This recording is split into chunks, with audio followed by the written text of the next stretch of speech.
Começando mais um encontro do nosso grupo de estudos Direitos Humanos e Globalização.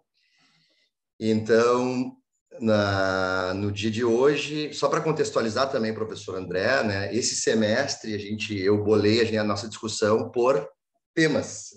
E o tema fundamental é a liberdade.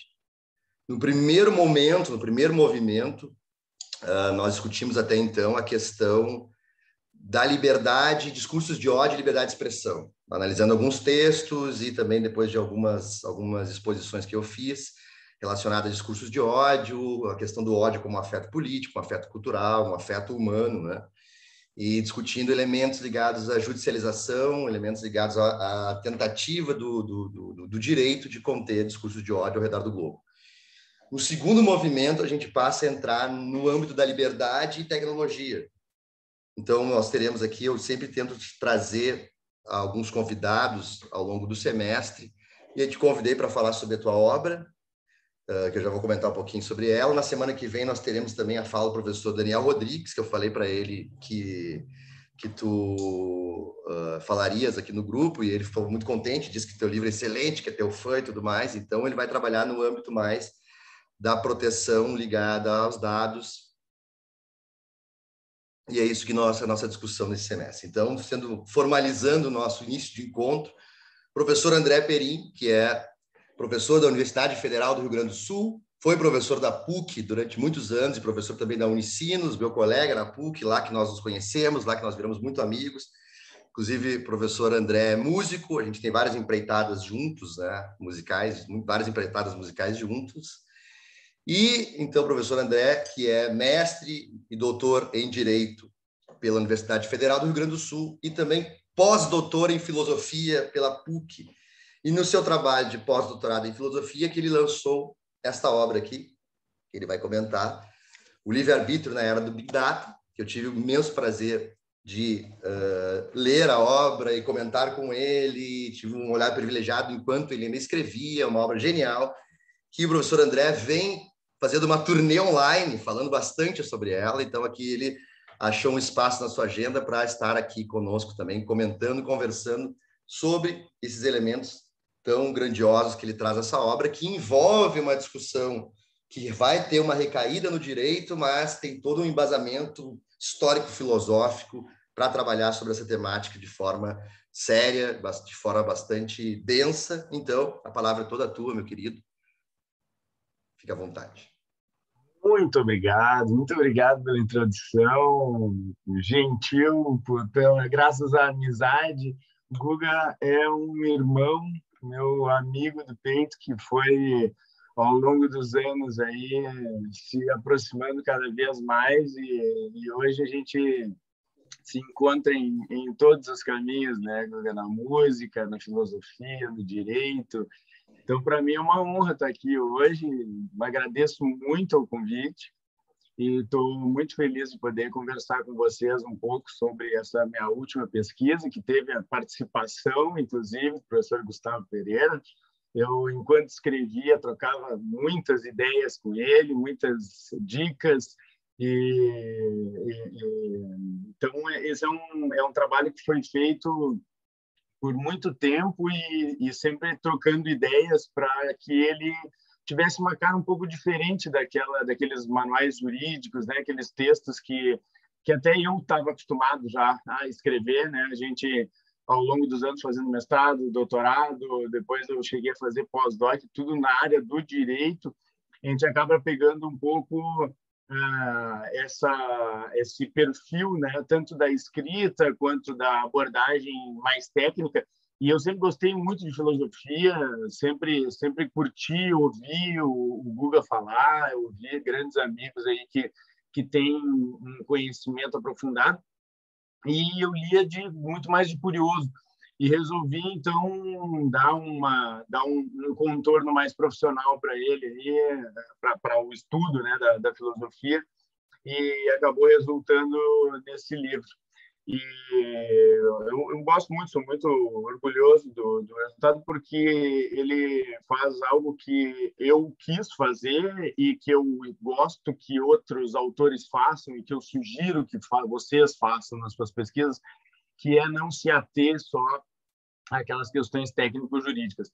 Então, na hora de entrar no assunto principal, né, que seria o quanto o Big Data e esse nosso atual contexto de uso das tecnologias para uma sociedade da vigilância estaria nos tirando a liberdade.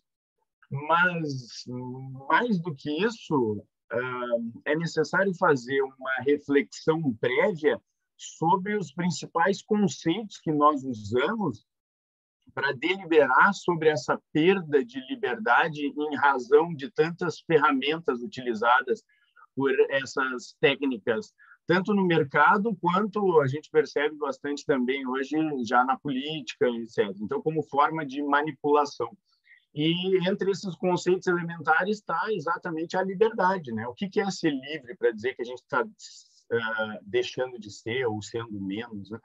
E discutir o que é ser livre na filosofia acaba nos levando para uma discussão tanto metafísica, né? Porque a primeira dúvida que surge quando nós começamos a tratar sobre essa noção clássica de vontade, sobre o exercício do livre-arbítrio para definir o nosso destino, e esse sempre foi, né, o alicerce de todas as grandes linhas de pensamento ocidentais principais, né? E se reforçou muito no iluminismo, etc., que é essa premissa básica de que nós somos seres livres e racionais, e que, ao contrário de outros seres que agem só por instinto, o ser humano é o único capaz de tomar essas decisões voluntárias. E claro que muitas questões surgem a partir disso, a própria racionalidade da escolha, a interferência das técnicas, mas antes ainda disso, a gente pode trazer algumas reflexões sobre as questões que envolvem o exercício da liberdade em termos metafísicos, porque se nós formos buscar nos filósofos como Schopenhauer, Nietzsche, Spinoza, muitos deles negam essa perspectiva de que o ser humano seria o único capaz de tomar decisões e alterar o futuro em razão de uma decisão interna sua, né? Então, que os outros seres não seriam capazes de alterar o mundo e o seu futuro, o seu destino, mas que o ser humano seria esse ser iluminado e especial. E isso, depois de muitos estudos envolvendo também a física, entre outras áreas do conhecimento, é possível discutir alguma inversão de premissas, né? Algo que eu quis ou eu quis porque algo aconteceu. E aí começam a surgir os mais variados paradoxos, porque nós podemos imaginar futuros possíveis, mas não sabemos se nós podemos alterar esse futuro, porque quando nós temos contato com eles, eles já estão presentes. Então, essa discussão primeira sobre a filosofia nos leva a algumas digressões no sentido de que os seres humanos analisam a matéria que os cerca, né? E por isso passam a se crer especiais, convictos de que, por meio de um desejo seu, seriam capazes de alterar a natureza, quando o seu próprio desejo pode fazer parte dessa mesma natureza, né? E essas reflexões sobre se de fato o ser humano decide algo sempre foi afastado no Ocidente, principalmente em razão de uma filosofia mais cristã que entendia que o indivíduo precisava ser reconhecido como agente para fins de compensar algumas atitudes e reprimir outras, né? Então, a própria ideia de responsabilidade está muito em torno dessa perspectiva, e isso traz uma dificuldade muito grande de contestar, né, essa liberdade. Só que, se nós formos para essa perspectiva metafísica, fica muito mais claro que, assim como o passado, para nós, é uma imaginação, porque nós reconstruímos ele, também o futuro e aquilo que nós imaginamos do futuro é uma outra imaginação, né? Então, diz o Schopenhauer, o homem é livre para fazer o que quer, mas não para querer o que quer, né? Agora, quando se chega nesse ponto, é um tanto perigoso que se recaia para raciocínios fisiologistas, né? Por quê? Porque se nós não somos capazes de decidir porque objetivamente há uma unidade, né, digamos assim, no sentido de que cada indivíduo não é um reino dentro de um reino, né? Então ele não teria essa possibilidade de modificar porque faz parte,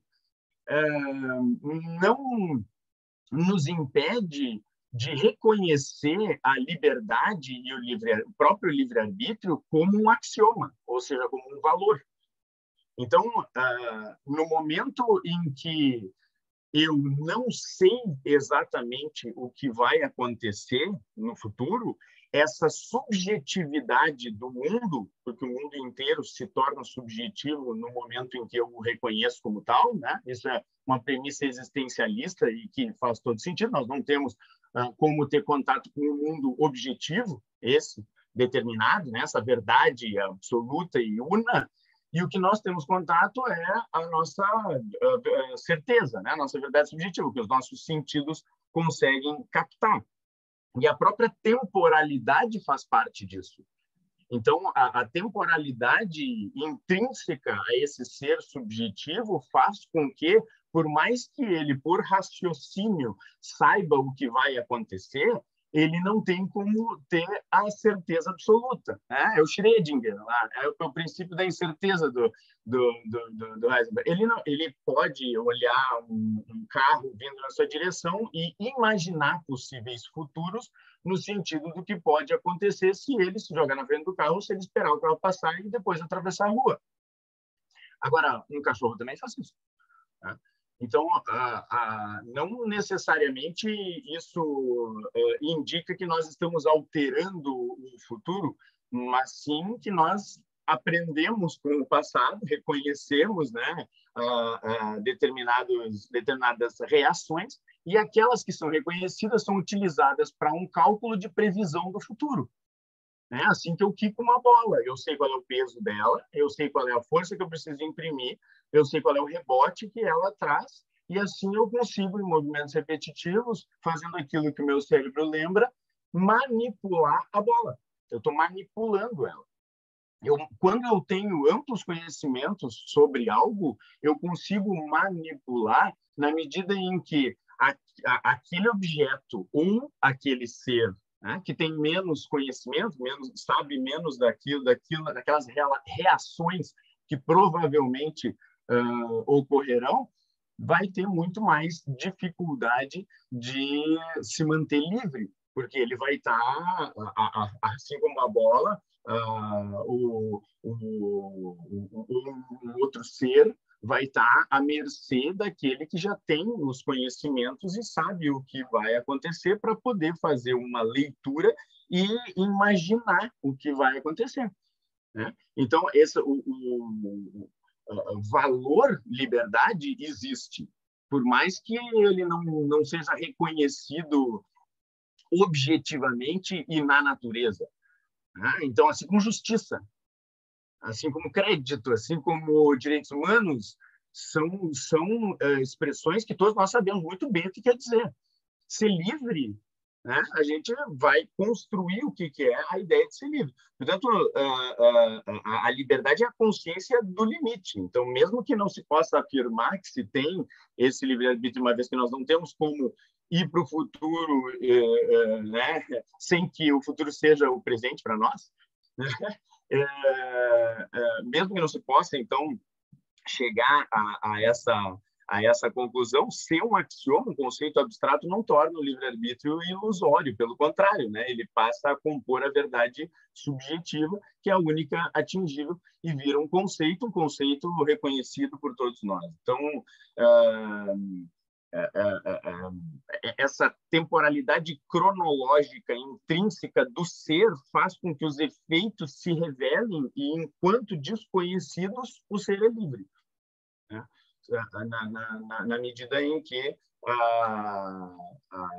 mesmo considerando que os fatos que nós não conhecemos inexoravelmente vão acontecer, permanece essa noção de liberdade enquanto conceito abstrato diante dessa incerteza do futuro inevitável, né? Então, ser só objetivamente determinado significa que não é determinado para ninguém, né? Porque ninguém tem esse... E é por isso que é perigoso aquele erro primário de quem faz esse estudo da metafísica e acredita que, em razão dessa determinabilidade do mundo, é possível fazer algumas projeções a partir de raciocínios e dados equivocados, né? Porque vamos pegar o exemplo clássico do Lombroso, né? Que acha que consegue fazer a definição, Minority Report aqui, né? Acha que consegue fazer a definição daquilo que vai acontecer e evitar que aquilo aconteça com uma certeza absoluta, como se ele, que infringe isso, fosse esse ser objetivo que sobrevoa tudo fora do tempo e fora do mundo para saber precisamente, né, o que vai acontecer. Então, essa verdade objetiva, a realidade que existe, é bom que se diga, para não cair na falácia solipista também, que é outro perigo, né? A verdade existe e dói, né? Como diz o Guto, e é exatamente isso, né? O livro inclusive foi escrito sobre a orientação do professor Augusto Jobim do Amaral, que é outro autor que eu indico muito a leitura, tem o prefácio dele, e ele tem essa frase que é muito boa, e é exatamente isso. A realidade existe, tanto que nós estamos tendo contato com ela pelos nossos sentidos. Algo tem que ser absorvido, né? Existe o fora. Então, não é se limitar a achar que tudo é imaginação agora da minha cabeça, né? Então, essa linha de raciocínio tá deixando de considerar que essa ignorância acerca do futuro faz com que só um ser fora do espaço-tempo pudesse vislumbrar o futuro sem que fosse para ele o presente, né? Então, não é inviável chegar a conclusões deterministas, por exemplo, né? Com aquele determinismo karmânico, digamos assim, né? Não, isso vai acontecer assim, tem que acontecer assim. Talvez, mas a pessoa não vai saber como é que isso vai acontecer, e quem disser que sabe está faltando com a verdade, né? Não tem como ter essa certeza. E é justamente esse desconhecimento que faz triunfar a própria filosofia humanista no tratamento das relações sociais, em detrimento desse materialismo que serve para explicar as coisas sobre a perspectiva das pessoas, mas não as pessoas, né? Porque as pessoas vivem num mundo onde a liberdade existe, que é aquele conceito considerado por todos, né? Esse subjetivismo intrínseco próprio dos existencialistas fazem com que se entenda que não é possível ao ser humano identificar o mundo objetivamente, porque ao identificar esse mundo ele vai o subjetivar, né? Então, o único mundo que existe é o perceptível ao indivíduo, onde essa liberdade existe, né? É nesse sentido que o Sartre tem uma frase muito boa, que é: o homem está condenado a ser livre, né? Então, é muito boa, parece um paradoxo, mas não é. É exatamente isso. E todos esses outros conceitos são absolutamente indispensáveis, né? O bem, o mal, o justo, o injusto, o belo, o perfeito, né? Esses são conceitos que são conceitos subjetivos e que vão sendo construídos de modo a que se identifique exatamente o que é que faz com que eles sejam reconhecidos, né? Então, quando se fala em liberdade, inicialmente se pensa em não haver opressão. Então, não tem outra pessoa, né, me impedindo de fazer algo. Só que essa opressão, essa manipulação, ela está presente de muitos modos, né? Nem sempre ele é por via da coação. A gente manipula tudo ao nosso entorno, né? Não só a bola de basquete, mas a gente manipula sementes quando joga no solo e sabe como elas vão germinar e por saber qual é o comportamento delas, a gente manipula elas de modo que elas fiquem exatamente como a gente quer. A gente pega um lobo e vê como é o comportamento dele e vai condicionando, lá como os cães de Pavlov, né? Vai condicionando eles até que algumas gerações depois, algumas cruzas de raça, o lobo está buscando uma bolinha. Então, eu vou fazendo com que aquilo que eu quero manipular vá se tornando o que eu quero que vire, né? Um pedaço de madeira vai virar um espeto se eu manipular. E se eu quiser manipular outros seres, eu vou também transformar o bisão numa vaca, né? Etc. Então, o ser humano mudou o curso de rios. Né? O ser humano hoje ele chegou numa escala industrial de manipulação do mundo inteiro, né? Inclusive, aqui se pode tangenciar temáticas de cunho ecológico, né, e global, porque a interferência do homem na natureza tem sido cada vez mais evidente. Mas, para além disso, essa capacidade de manipulação também é utilizada no controle de massas, né, de cidadãos, de consumidores e etc. Então, assim como é possível transformar ambientes hostis, né, num ambiente paradisíaco para que seres humanos ali vivam, também é possível fazer com que um determinado mercado que não encontra resultados pretendidos se torne aquilo que os investidores, enfim, quem pretende, né, manipular aquele mercado, quem se lança naquele nicho de mercado, se torne o paraíso para eles, e assim eles vão cortar as árvores que precisar e domesticar alguns animais e talvez alguns consumidores. Então, existem técnicas, né, para que as pessoas não, eu não diria percam a racionalidade, porque racionalidade todos nós temos. A questão não é que o consumidor não é racional, não é isso. A questão é que ele é previsivelmente racional. Tem uma obra do Dan Ariely muito boa sobre isso, aliás.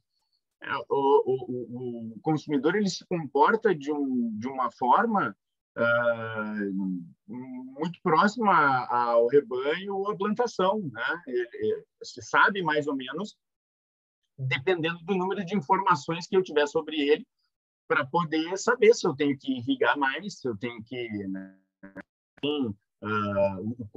qual é a medida que eu preciso tomar para atingir as conclusões que eu pretendo. E hoje a grande capacidade de coletar e processar dados comportamentais faz com que se conheçam as pessoas individualmente, né, através desse perfil algorítmico, tão a fundo que o próprio sistema pode conhecer mais do que a própria pessoa e seu viés subjetivo, porque assim como as memórias são as imaginações do passado, né, também a nossa história nós somos uma história que nós contamos para nós mesmos, né? Então o self autobiográfico é um tanto distorcido às vezes. A gente apaga algumas coisas que não quer lembrar, né? Ou a gente reforça outras e A máquina não faz isso. Então, a máquina sabe o site que tu entrou há 3 anos atrás, né? Sabe exatamente o que tu gosta, o que tu prefere, né? Quais são as tuas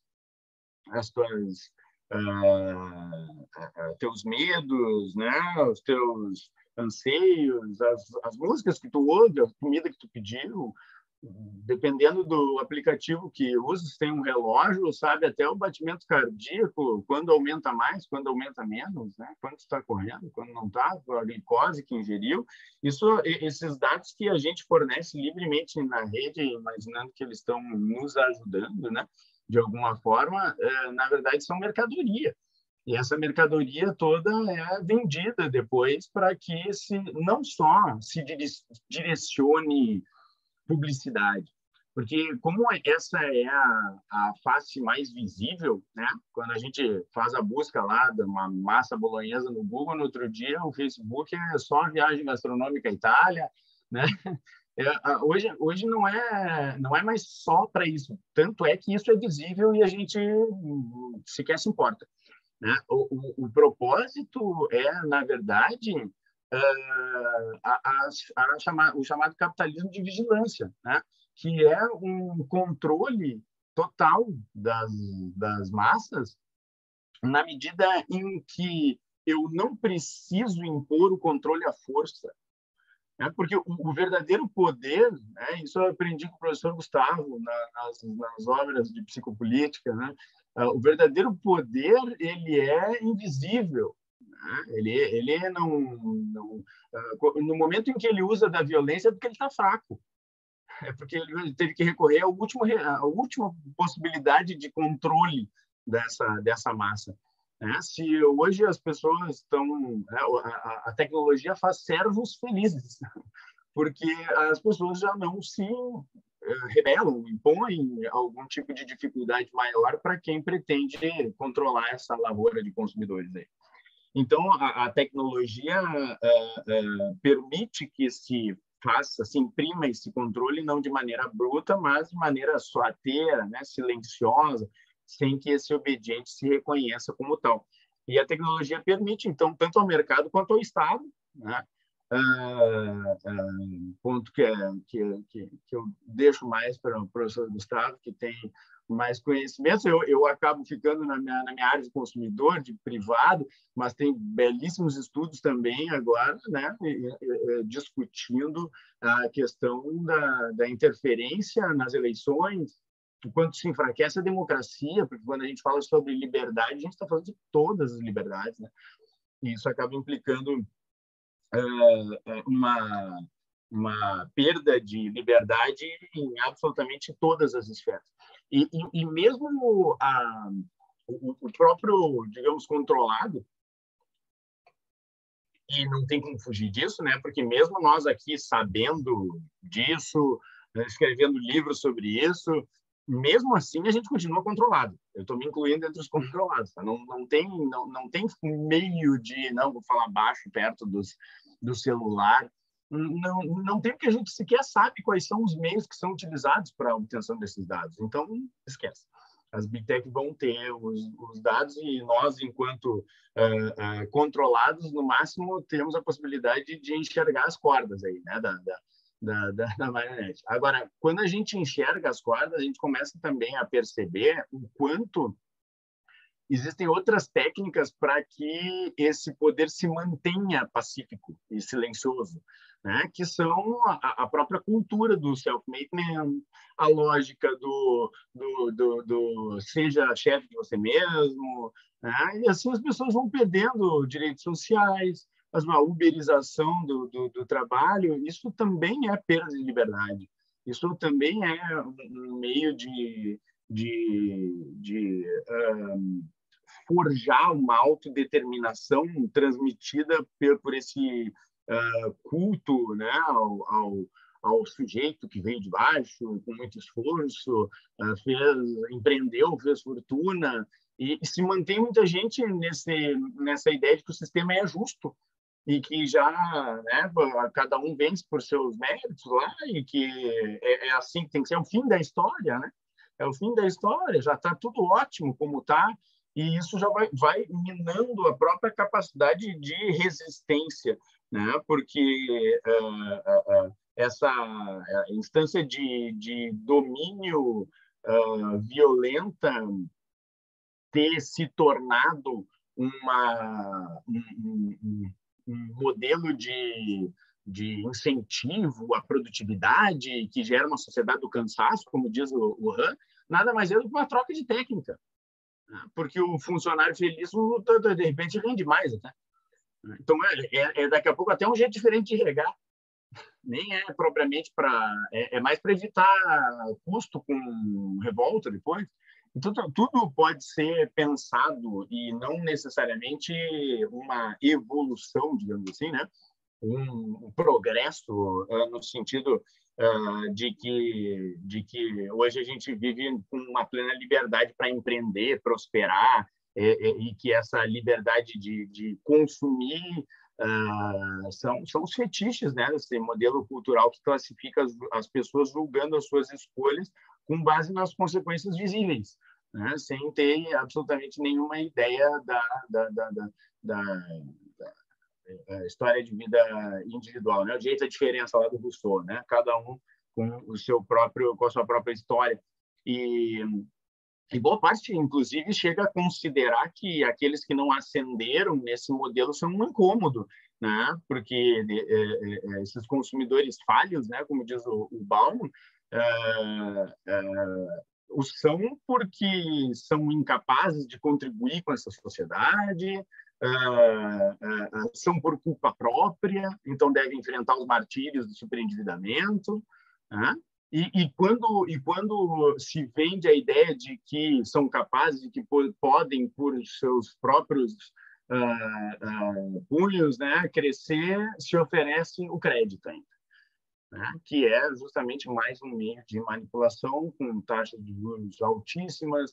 É outro nicho de mercado, e um nicho de mercado bastante perigoso, que explora miseráveis e faz com que as pessoas fiquem pagando só o mínimo lá do juro, que é amortizar a dívida, e fiquem vinculados àquela dívida por muitos e muitos anos, justamente em razão dessa perda de liberdade no âmbito dos contratos, né? Porque o contrato hoje é um contrato padrão. Dependendo se eu tomar crédito no celular, é um clique aqui, ali, concordo com os termos, estou de acordo, ninguém sabe o que está escrito ali. Então, essa liberdade de contratar, como se imaginava antes, que eram duas pessoas em igualdade de condições conversando e chegando a um consenso, nem mal existe hoje, né? É raridade, é raridade. Então,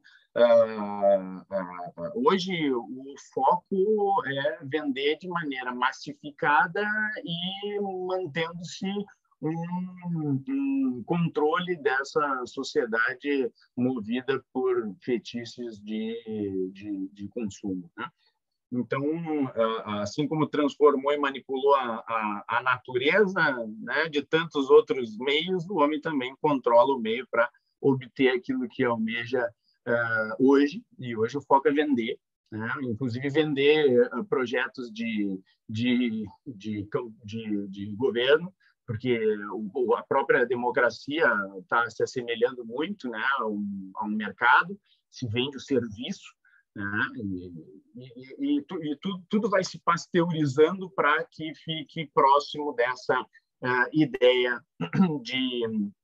de tomada de decisão mitigada, né? Por um sujeito mudo na frente de uma tela que acha que cada vez que as coisas vão ficando mais cibernéticas e tecnológicas, melhor, só que não percebe que perde direitos a cada atualização. Ele é obrigado a contratar agora, senão ele não consegue mais baixar o software que permite baixar os aplicativos, então eu vou ter que contratar, então eu perdi o direito de contratar ou não, eu perdi o direito de diálogo, porque eu estou na frente de uma tela só, não consigo mais nem conversar com os, né? Mas o comércio eletrônico foi visto como um grande avanço. Eu perdi o direito à privacidade, porque tudo que eu faço lá na rede vai sendo captado por esse sistema de Big Data, e se eu perco a privacidade, eu também perco a liberdade, porque perdendo uma, eu perco a outra, né? Elas se apoiam, elas ficam apoiadas uma uma na outra. E em tempos de pandemia, então, nós vimos já o que aconteceu, né? Quem não se lançou no comércio eletrônico simplesmente ficou para trás, não teve como permanecer esses últimos 2 anos funcionando. Então, acabou se tornando algo obrigatório para sobreviver no mercado. Porque aquilo que é permitido e traz resultados econômicos se torna obrigatório no mercado competitivo. Então, ou tu te submete ou vai acabar ficando para trás. Então, essa total liberdade de dados na rede faz com que o sujeito perca direitos, inclusive a própria individualidade, né? O fato de ficar recebendo sempre as mesmas indicações,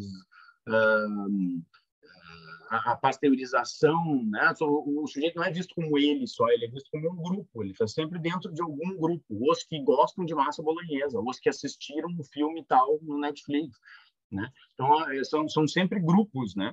E isso gera o chamado algoritarismo, né? Tem uma obra bem interessante, vale a pena a leitura, né? Algoritarismo. E eu acho esse termo muito legal, né? O termo do Jesus, que é um professor que veio para cá também fazer os seus estudos, e é o próprio tecnocapitalismo democrático, né? A gente chegou num momento em que o mercado é livre, mas o consumidor não, né?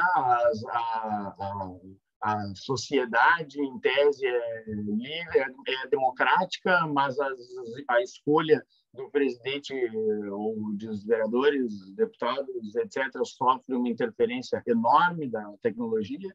Então, essa perda de liberdades faz com que o sujeito se torne cada vez mais vulnerável, que é a característica-chave do consumidor, né?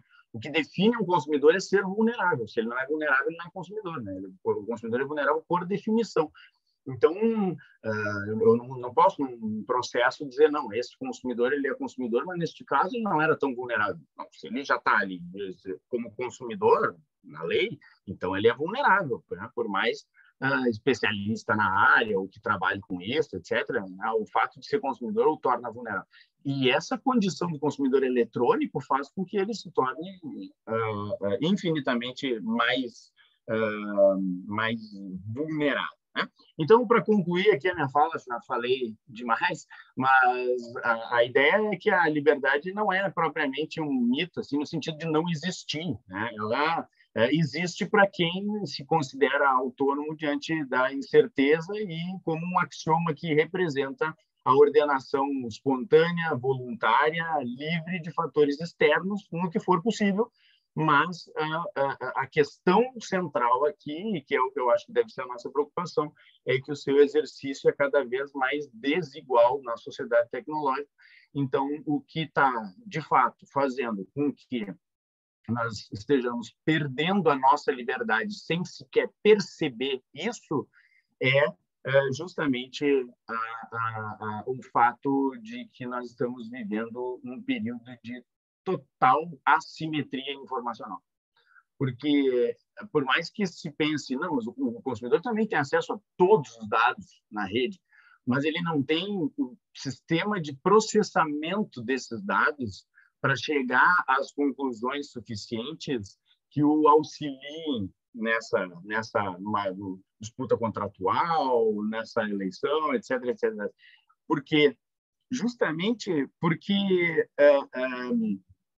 nesse ambiente hostil, que é o ambiente, né, da cibernético, ele só é confundido por essa grande quantidade de dados e né? E as informações que chegam até ele também são, né, as informações dirigidas ao seu perfil. Se eu, pelo meu perfil, abro aqui, faço um questionamento aqui, né, dependendo daquilo que eu tenho interesse, é a resposta que eu vou receber. Então, há, inclusive, um próprio filtro feito justamente por quem fornece as informações. Então, por mais que haja essa liberdade de fluxo de informações, né, e isso a gente pode até reconhecer, para um consumidor, pessoa física, para um consumidor né, que não é profissional daquela área e não tem recursos tecnológicos suficientes, ele só se cega e se confunde com uma grande quantidade de dados que a internet fornece, mas não a ponto de conseguir antever movimentos e, com isso, está um passo à frente. Então, acaba que há uma grande massa de pessoas sempre um passo atrás, né? E quem tiver esse poder de utilizar os sistemas de processamento do Big Data tem um novo poder, né? Tem, assim como o Estado, né, com um poder, o mercado passou a ser visto como um poder, a imprensa é um poder. Hoje, o controle dos dados é um tipo de poder e é um poder sorrateiro, né, que não é sequer identificado. Então, por isso, talvez, tão perigoso. Muitíssimo obrigado pela oportunidade, professor. Obrigado para todos que acompanharam. E valeu a oportunidade de participar. Um orgulho fazer parte desse grupo. Muito bom poder falar também na PUC, né? Fiquei 10 anos na PUC, do lado do Guga, e acabou que fui embora de coração partido, mas sempre que me chamarem, eu estou aqui de volta. Valeu, Guga. Obrigadão. Certo, meu querido. Parabéns pela brilhante exposição. Então, eu fiz algumas anotações para comentar contigo e também vou fazer um comentário breve, mais breve que eu puder, para te aproveitar mais ainda aqui, né, entre nós. E depois passar a palavra para o pessoal aí que queira comentar, queira perguntar alguma coisa. Então, não comentei aqui, eu falei para o professor André inicialmente, ele comentou sobre superendividamento. O professor André também é muito especialista nesse tema, tanto do ponto de vista acadêmico quanto do ponto de vista prático. Ele tinha também toda uma atividade junto com alunos na PUC, atuando de forma gratuita perante a comunidade de vulneráveis nesse sentido, e pode comentar, depois ele permanece com esse trabalho, depois ele pode comentar um pouquinho.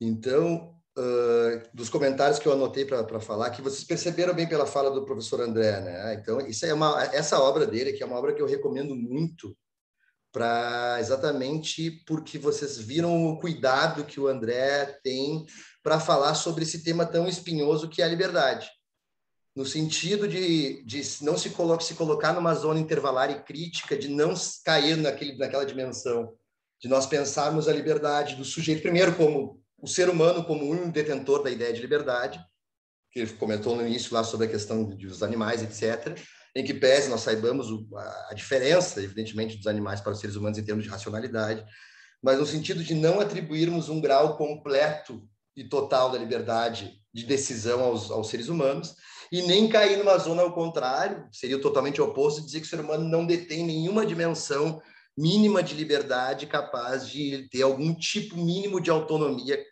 para determinar as suas relações mundanas. Então, é muito cuidadosa a primeira parte da obra, comentando isso, trazendo uma análise sobre a ideia de liberdade, a própria ideia de verdade, inclusive, ao longo da história do pensamento ocidental, para cair no movimento atual, que é o quê? Bom, tá, nós temos, é admissível uma dimensão da liberdade, porém nós vivemos num contexto onde nós temos uma superestrutura, pegando um linguajar marxista, para nós pensarmos assim, invisível a nós, chamada Big Data, ou seja, que nós mesmos ou espontaneamente estamos cotidianamente demonstrando todos os nossos interesses gastronômicos, culturais, emocionais, materiais. Então, a gente nem consegue imaginar o quanto nós já estamos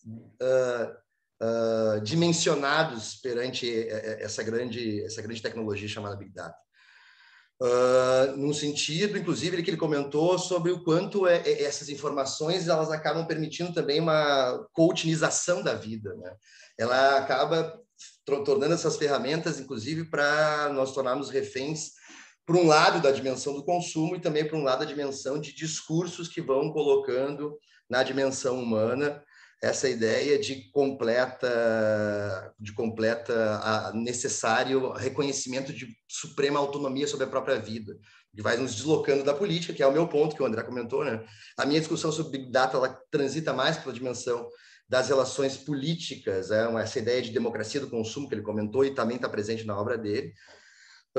Então, isso é fundamental. A gente dialoga bastante. Ele, claro, ele, evidentemente, como professor ligado também à dimensão do direito do consumidor, né, analisa o quanto esses elementos acabam não apenas gerando aquilo que nós sabemos há muito tempo, né? Eu vou lá e fiz uma pesquisa sobre microfone há pouco tempo, agora eu vou ficar recebendo microfones em todas as redes sociais, em todo o movimento que eu fizer na internet, mas a ponto disso acabar tendo uma certa higienização entre consumidores bons e ruins, aquilo que ele, citando o próprio Bauman, vai trazendo essa dimensão e o quanto isso representa elementos daquilo que a gente acredita ser livre, né?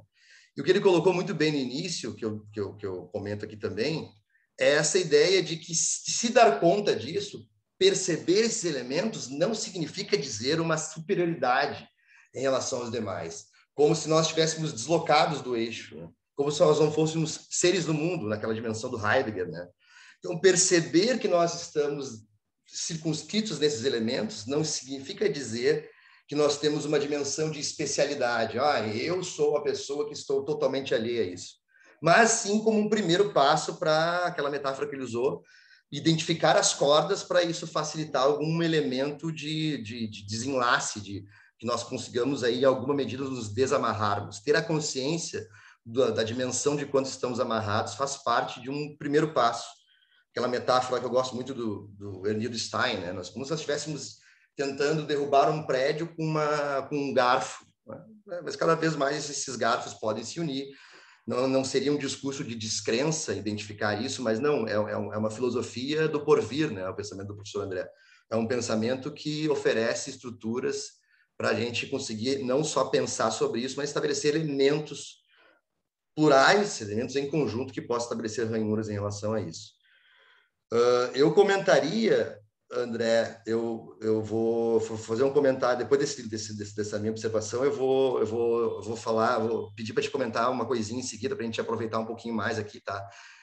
E também, depois eu falo sobre isso, e antes de comentar, eu deixo a palavra para os demais que têm algum interesse em algum questionamento e alguma ideia, né? Sobre a ideia também, um dos grandes trunfos do Big Data, que tu colocas bem na obra, e tu colocou aqui também, mas a gente pode falar um pouco mais sobre isso, é essa dimensão de positividade, os algoritmos saberem o que a gente gosta, nos auxiliarem para o melhor caminho para o trânsito, o melhor lugar para a gente tirar férias, o melhor livro, o melhor filme, e essa dimensão como o jargão dentro da narratividade, isso como positivo, isso como necessariamente algo que traz uma ideia de evolução da sociedade. Me lembra muito da frase do Walter Benjamin, né? Toda dimensão que traz uma ideia de evolução acaba sendo uma similitude com a dimensão de barbárie, né? O século XX seria o século do cume, do progresso, e nós vimos do que nós, seres humanos, fomos capazes com as 2 guerras mundiais. E também, além da ideia de positividade, a ideia de neutralidade, né? De que os algoritmos são neutros, eles estão aí para servir uma dimensão que as pessoas são totalmente autônomas, livres, né, detêm o livre-arbítrio, e que elas estão sujeitas a isso porque elas foram livres para aceitar os contratos, como tu colocou, elas poderiam não aceitar, mas é uma visão evidentemente ingênua de acreditar que realmente seria possível hoje em dia, numa dimensão mínima, que seja eu e tu que somos professores, eu e tu que somos músicos, não participar do cenário de redes sociais, por exemplo, seria estar fora do jogo. Então, a ideia de neutralidade, a ideia de positividade. Antes de passar a palavra para os demais, também, para a gente aproveitar o professor André um pouco mais, a gente pode passar um pouquinho do tempo aqui, se o professor André puder. Eu também convidei o André para fazer essa fala, porque o livro dele tem toda essa dimensão filosófica e investigativa de trazer esses elementos de análise de conjuntura, e na semana que vem nós teremos o professor Daniel, que vai tentar estabelecer algum tipo de mecanismo jurídico para esse enfrentamento. Eu sou bem cético em relação à capacidade do direito de nós conseguirmos enfrentar esse tema. Mas, então, por isso que é interessante o André falar primeiro, e depois, semana que vem, o professor Daniel. Então, está convidado também, André, se tu tiver disponibilidade nesse mesmo horário, de estar aqui conosco, a gente fazer esse debate, que eu acho que fecha bastante a discussão. Né? E, fundamentalmente, passando a bola, o professor André colocou, nós vivemos hoje um novo significado da ideia de propriedade. Quando nós pensávamos em propriedade lá na dimensão do John Locke, a ideia de propriedade no sentido de atribuir um trabalho a algo, a maçã eu colhi, é minha, ou eu trabalhei, então comprei o livro, comprei a mesa, comprei o computador. O que é mais valioso hoje em dia são os dados. Nossos dados é aquilo que tem mais valor em termos econômicos no contexto de economia global atual, de Big Data. E como é que nós não recebemos um centavo em relação a isso que gera lucro para muitas pessoas e gera incumbências aí até mesmo significativas na democracia como um todo. Então, fazendo essa análise geral, passo a palavra para quem tiver interesse em perguntar e comentar com o professor André, para a gente aproveitar ele melhor aqui. E aí, pessoal? Eu gostaria de fazer uma pergunta meio comentário, assim. Eu achei muito interessante a questão do capitalismo de vigilância que o professor André comentou, se ele pudesse falar um pouquinho mais, passar alguma referência, porque na minha tese eu vou lidar com a questão do neoliberalismo, só que é mais voltada, né, para a questão pública, porque, assim como o professor Gustavo, eu estudo migração. Mas o que eu achei interessante nessa questão do capitalismo de vigilância é que atualmente a gente já encontra alguns programas que estão sendo desenvolvidos com esses algoritmos, né, para não tem ainda, pelo menos eu não sei de nenhum que está sendo usado, mas já tem ideias de utilização desses algoritmos para conseguir classificar a pessoa como refugiado, como um migrante econômico. Não sei se o professor Gustavo já ouviu falar. Eu não conhecia ainda, quem me apresentou isso foi até uma colega da filosofia, que a gente vai escrever um artigo junto para um colóquio que vai ter de inteligência artificial, e daí ela que me apresentou, e eu achei super interessante, fui atrás, mas achei também super perigoso, porque a gente sabe que a questão da migração muito mais do que identificar, né, cada conceito que cada pessoa é dentro do fluxo migratório, é muito mais uma questão política também, de quem o Estado quer aceitar como refugiado, quem o Estado não quer aceitar, e daí dentro desse conceito de capitalismo de vigilância, e também dentro da questão do consumo, que o professor André falou, né, quem que consome, né, para quem que a gente está passando essas informações. Eu relacionei muito com a questão da migração, porque dependendo a pessoa que busca, né, migrar para algum país, esse país pode simplesmente negar o seu acesso porque não vê nessa pessoa um potencial consumidor. O professor Gustavo, até no seu livro, o senhor fala, né, também sobre a questão o turismo, por exemplo, é muito incentivado. Uma pessoa que vai migrar por questões de turismo, ela acaba tendo uma facilitação em vistos, né, porque se sabe que essa pessoa vai com valores, ela vai para consumir, ela vai para conhecer outras regiões. E diferente de uma pessoa que vai, por exemplo, buscar um processo migratório por conta de necessidade de trabalho, né, por conta de questões econômicas, e até um refugiado por questões de perseguição política. Então, achei muito interessante esse conceito de capitalismo de vigilância. Eu acho que daqui a pouco eu posso utilizar algo na minha pesquisa, por isso que eu queria ouvir um pouquinho mais o que o senhor tem, e se tem alguma indicação de alguma referência que eu possa utilizar. Muito obrigada. Se eu comentar rapidinho, a gente passa a bola, André. Claro. Não conhecia, Bárbara, não sabia. Vou atrás também dessa questão sobre os refugiados. Então, a Bárbara, que a gente tem, além do pessoal sempre deixar aberto o grupo, né? Nós temos pessoas, às vezes, de outras instituições, e a Bárbara também trabalha com questão migratória lá no GAIRE, e também ela é doutoranda em Sociologia da PUC, então nós temos aí múltiplos momentos acadêmicos aqui presentes no grupo muitas vezes. Que legal, né? É bem isso que enriquece, né, o debate. E a pergunta é excelente, muito boa a tua construção, e acho que linka bem também com o que o professor Gustavo já tinha até me pedido para fazer um comentário, que é esse essa visão de que, à primeira vista, parece melhor que esses dados estejam todos livres e na mão do mercado, obedecendo a um controle por parte de um Estado preocupado com os direitos fundamentais. Então, essa proposta do Estado de Bem-Estar Social seria uma regulação desse mercado, desse uso dos dados, de modo a que não se impedisse o mau uso, né? Agora, isso está se mostrando completamente ingênuo, porque as democracias da sociedade de mercado global têm sido instrumento desse mercado livre e, portanto, incapaz de combater essas assimetrias que são próprias do sistema econômico num nível que não se limite ao micro, que é o juizado especial. Ali, quando tem algum problema com o consumidor, ele consegue resolver.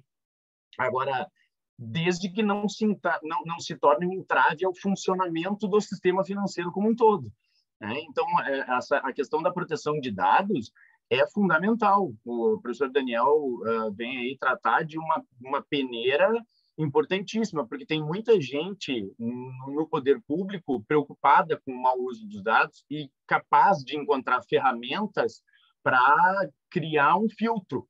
Então, é importante, sim, que tenha a atualização do Código de Defesa do Consumidor, a Lei de Proteção de Dados.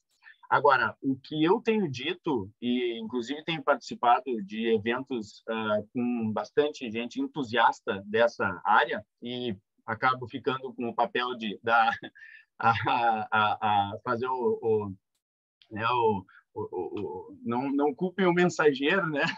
Mas alguém precisa avisar que acaba sendo um filtro inicial e bom, e acredito que alguém precisa fazer, mas que nunca vai efetivamente controlar o mau uso desses dados. Nunca vai trazer um controle maior do que para o comércio local, por exemplo.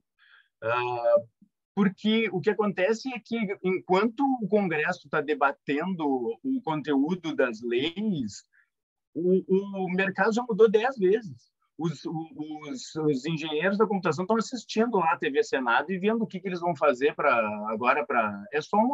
Sabe como é que chama isso? Custo. É mais um custo para agora criar um novo mecanismo para conseguir fazer esse contorno. Agora, não vai ser por meio da legislação propriamente que nós vamos nos proteger contra esse capitalismo de vigilância. E hoje o consumo é global, e isso acaba aproximando muito o direito internacional e o direito do consumidor, inclusive nesse ponto que achei muito inteligente tu salientar. De fato, as fronteiras elas não são fechadas, elas são fechadas para alguns, né? As fronteiras elas existem para evitar custo, evitar gasto, porque se gerencia o Estado como se fosse uma empresa que precisa reconhecer quem produz mais para o meu Estado, empresa, e quem é custo para o meu Estado, empresa. Então, eu expulso, como se eu estivesse demitindo o cidadão. Estou demitindo, tu não é produtivo, estou te demitindo e aceitando, acolhendo aquele que pode trazer benefícios que são, na verdade, financeiros. Então, hoje, o uso principal desse mapeamento antropológico, dessa obtenção de dados sobre personalidades, premissas ideológicas, né, valores, etc., traz esse maior de todos os riscos aí, que é a perfilização. Criar um perfil X e passar a criar vieses que são muito suscetíveis ao preconceito, são muito suscetíveis ao erro de julgamento, e aí a gente pode cair de novo naqueles riscos dos raciocínios lombrosianos lá, né? Se é sul-americano não entra, se é isso não entra, se é, né? E classificar, categorizar as pessoas faz isso. Quando tu não enxerga o indivíduo, a pessoa, como uma pessoa, mas como um sul-americano, como um judeu, ou seja, como um negro, né? Ou seja, grupo, ele é parte de um grupo. Tu não enxerga mais o indivíduo, não enxerga mais a pessoa, o ser por trás dele. E é isso que o algoritmo faz, basicamente. Ele serve para isso, para tirar individualidades. É uma máquina de tirar individualidades, né? Ele vai lá e fica colocando pessoas em grupos o tempo todo. Então, e mais importante do que isso, que é o que eu costumo dizer para quem está estudando essa área da proteção de dados, que eu acho importante, que eu acho que tem que ser feito, mas eu acho que as pessoas dessa área precisam ter em mente, e deve ficar claro, que o acesso aos nossos dados existe, não vai deixar de existir, e vão usar isso para nos manipular. Ponto. Não tem como contornar ou ter uma forma de resgatar a igualdade perdida, né? Ah, não, agora com a nova lei o consumidor ficou tão livre como ele era antes. Não, tem uma lomba, assim, uma decrescente que nada vai frear. Tu pode tentar puxar de um lado, puxar do outro, segurar esse movimento. Agora, essa perda da liberdade não vai ser freada por meio de um Estado democrático de direito preocupado com o mau uso de dados, que é capaz de concentrar todos os dados para si e distribuir só aqueles que podem ser utilizados. Até porque a gente entra num outro perigo, que é a monopolização desses dados, porque também pode ser um perigo, também pode ser um problema. Se a gente tiver um Estado totalitário, um Estado que não reconhece liberdades mínimas, ele pode usar esse fundamento para não só vedar imigrantes, como tu bem lembraste, mas também para controlar a sua própria população. Então, o risco, né, do mau uso desses algoritmos não só existe, como se concretiza diariamente sem que a gente possa efetivamente ter conhecimento. Volta e meia surge uma informação boa como essa. Tem um aplicativo que vai categorizar os imigrantes. Bom, se isso começar a gerar algum tipo de comoção contrária, vira custo. Então, vamos mudar o jeito que a gente vai fazer isso. O poder hoje é como água, né? Ele não é mais como a rocha que vai passando por cima dos outros. Ele vai simplesmente contornando qualquer impedimento para a concretização daquilo que se pretende. Eu acho que tem um trecho do Han, eu te indicaria as obras do Byung-Chul Han, mas eu tenho certeza que o professor Gustavo já te indicou, então acho que né, esse é um autor que a gente conversa bastante, é um autor maravilhoso, né? O Han é um cara fora de série, vou ler um trecho aqui dele, que eu acho que é mais ou menos nessa tua linha. Claro, tem o da Shoshana, né, que é o Capitalismo de Vigilância, não sei se conhece, tem o Shoshana Zuboff, é o nome dela. É o melhor livro que tem hoje sobre capitalismo de vigilância, Shoshana Zuboff, com 2 Fs, se não me engano. Shoshana, SH, assim, Shoshana, com 2 SH, Zuboff. É brilhante o livro dela. E a partir do livro dela, daí tem para trazer para essa tua área mais do público, né? Dos estados, etc. Acho que o Han que ajuda bastante. Diz ele: todo e qualquer fluxo de informações assimétrico que produza uma relação de poder e domínio deve ser eliminado. O que se exige é, pois, uma iluminação completa recíproca. Essa supervisão total degrada a Transparent Society, a uma sociedade de controle desumano na qual todos controlam todos. A exigência por transparência torna-se realmente aguda quando já não há mais confiança.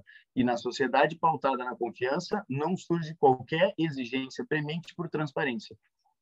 Por isso, a sociedade da transparência é uma sociedade da desconfiança e da suspeita, que, em virtude do desaparecimento da confiança, agarra-se ao controle. É exatamente isso.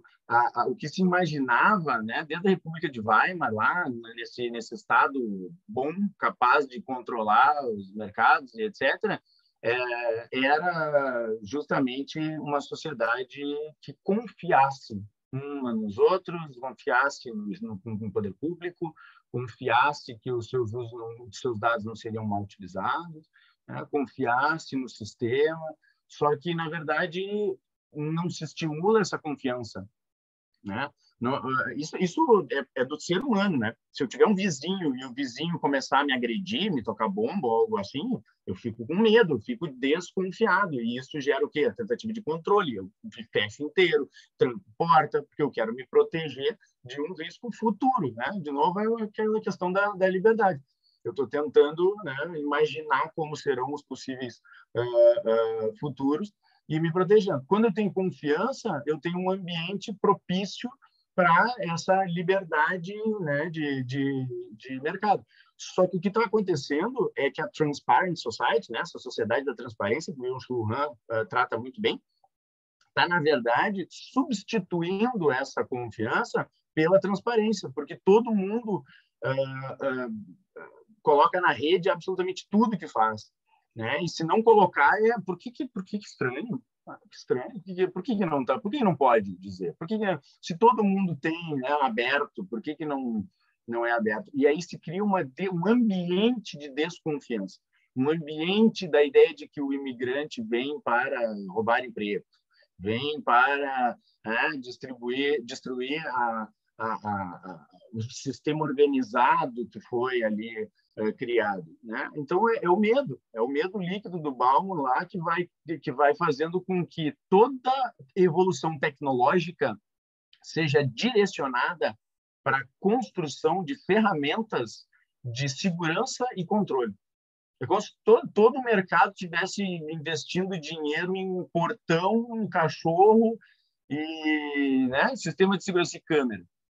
Então, porque hoje se investe em proteção de dados, criptografia, etc., né? Então, toda a tecnologia está sendo inteira assim, voltada a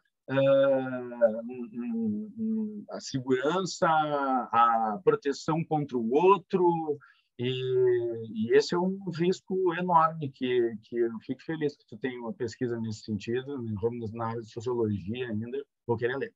Muito boa a tua colocação.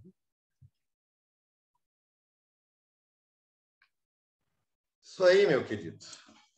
Então, obrigado, te agradecer mais uma vez pela excelente exposição, por estar contigo aqui, topar estar conosco aqui, trazendo as tuas pesquisas, as tuas investigações. Obrigado mesmo.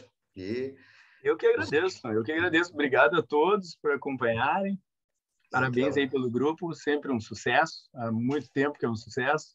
Que bom ver que continua aí com bons alunos, o pessoal fazendo pesquisas sérias como sempre. Excelente se encontrar aí com o pessoal com as mesmas preocupações. Sempre bom te ver, Guga. Obrigadão por hoje. Isso aí, meu irmão. Então tá, agradecer a todo mundo. Então, semana que vem a gente segue nessa discussão. Se tiver disponibilidade, tiver interesse, é o mesmo link, né? O Daniel vai estar comentando sobre essas dimensões mais do âmbito da proteção de dados. Então, semana que vem a gente tem mais ou menos uma espécie de continuação da discussão, né? Então, acho que um complementa bastante o outro. Então, obrigado a todo mundo. Não vou passar muito mais aqui, porque eu sei que o pessoal tem compromisso, daqui a pouco eu também tenho. Então, até semana que vem, pessoal. Obrigado, André, mais uma vez. Muito obrigada, professor. Até mais. Tchau, tchau. É.